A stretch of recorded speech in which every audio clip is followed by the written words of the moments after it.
You mentioned in one of your last talks that petroleum wasn't what we thought it was, that it wasn't a fossil fuel, that it didn't come from fossil animals. Yeah. Is it just a mineral? Is it a mineral like any other mineral?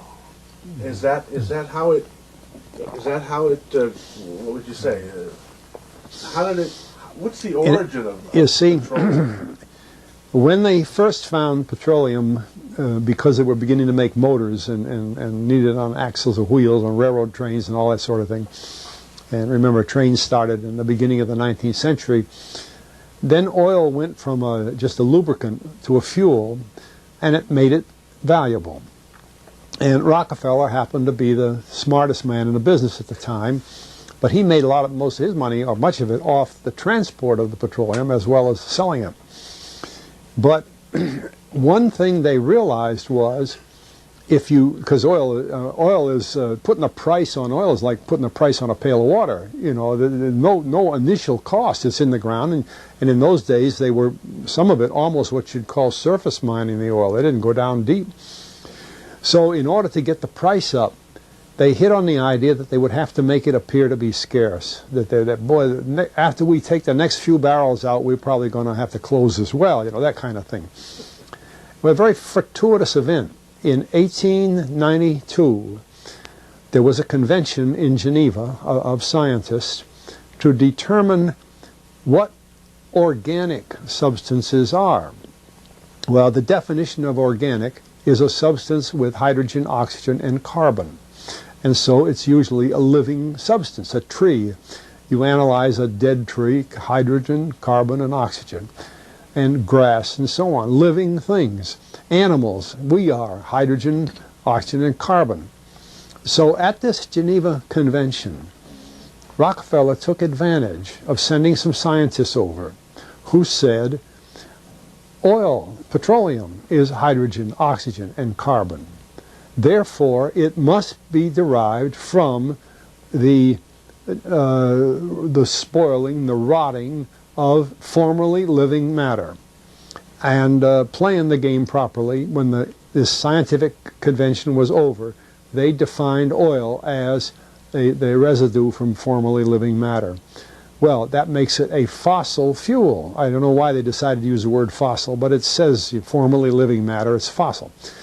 Well, of course, today, and another thing we should know is that there has never been a fossil, a real fossil, found below 16,000 feet. And you can't argue at 16,000 as a level line, because someplace the ground sinks and so on. But 16 is what the scientists say, 16,000. We mine oil, or we drill for oil, at 30,000, 33,000, 28,000 every day of the week. So right there we rule it out that it isn't fossil fuel. It's called fossil fuel for the minds of the public to feel that it is an asset that is running out, being depleted. We talk about depletion allowance, which is a lot of, you know, and actually if you know the world's oil supply, you know that it is not going to run out for an awfully long time. It is the second most prevalent liquid on Earth. And we haven't begun to dig. Well, with all that background, you see, the people in charge of the petroleum business, for perfectly reasonable business things, just like any other man in a business, wants to keep his price as high as he can get away with.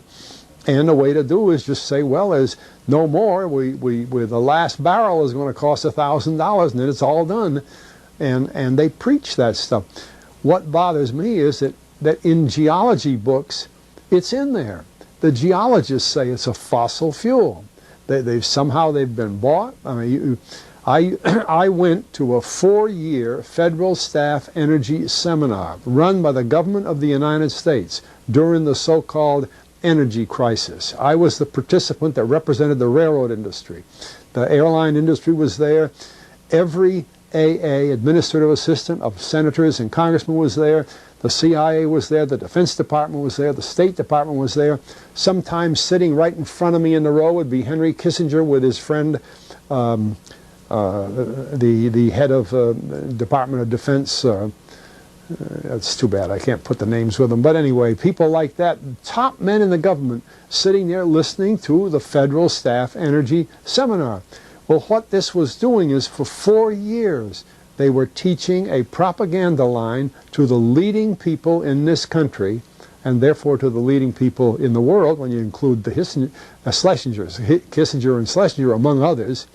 And the object of it was, as Kissinger used in his own terms when it was time for him to speak, to create a world price for oil.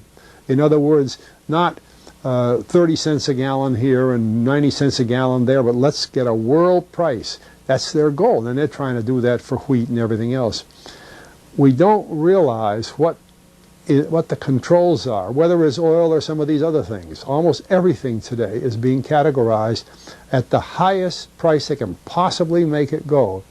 And so calling petroleum a fossil fuel is the basis for this system with respect to petroleum. Nice. And I don't know if the name Arthur Kantrowitz rings any bell. Arthur Kantrowitz is the head of the Kantrowitz Labs, set up by the Avco company near Boston, scientific laboratories, and a great man in the scientific world. And Kantrowitz and I were sitting at a table at this seminar once, and the table happened to be all young college grad, PhD geologists. And so just to get a conversation started, I turned to Kantrowitz and I said, Arthur, what do you think about this foolishness of these speakers talking about fossil fuel? And it was kind of put up. He started laughing. He said, you know, that gets me. He says, I don't have a geology degree, but he had 1,000 other degrees. And he said, I don't understand. He said, you'd think that these heads, these other fellows at the table, we did it on purpose, start listening, you know. And he asked, he said, are you gentlemen, he says, you're here at the meeting, are you gentlemen by any chance geologists? And one fellow, yes, I am. And the other, yeah. He said, well, why don't you tell me? He said, why is oil, you know, and he went on like that. We brought the house down because nobody could argue with Kantrowitz. He like Einstein. People aren't going to, and he told him right there, he said, just drop it. But it's in all the books and in all the papers. But it started from that strange meeting in 1892, a scientific convention. I have a big, thick scientific encyclopedia put out by the Divan Ostrin Company that's about 15 years old now, but it has the whole story of the conference. It doesn't have the Rockefeller part, but it has the whole story of how they straightened out organic chemicals and how it was all figured, and they've got petroleum right in there. Amazing. Amazing. So these aren't accidental things, you see. There's a dollar sign behind almost everything.